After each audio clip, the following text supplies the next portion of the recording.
can't change how divided we've been. It was a long time in coming. But we can change how to move forward on COVID-19 and other issues that we must face together.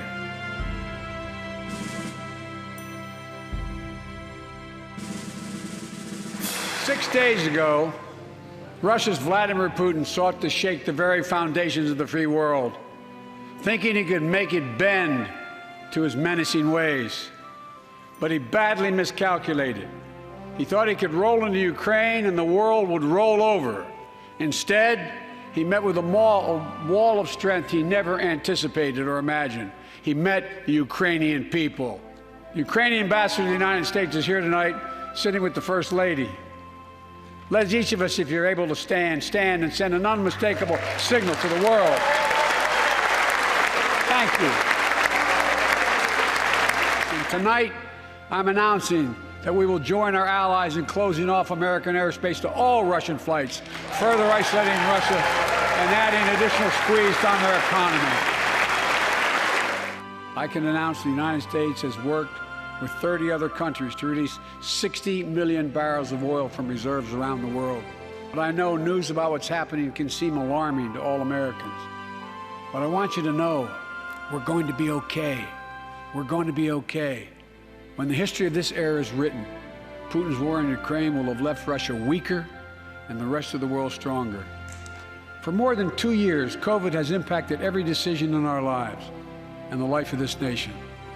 And I know you're tired, frustrated, and exhausted. We can end the shutdown of schools and businesses. We have the tools we need. It's time for America to get back to work and fill our great downtowns again with people. Our schools are open. Let's keep it that way. Our kids need to be in school. With 75% of adult Americans fully vaccinated and hospitalizations down by 77%, most Americans can remove their masks and stay in the classroom and move forward safely. The pandemic has been punishing, and so many families are living paycheck to paycheck, struggling to keep up with the rising cost of food, gas, housing, and so much more. That's when one of the first things I did as president was fight to pass the American Rescue Plan, because people were hurting, unlike the $2 trillion tax cut passed in the previous administration that benefited the top 1% of Americans. The American Rescue Plan helped working people and left no one behind. Companies are choosing to build new factories here when just a few years ago they would have gone overseas. That's what's happening.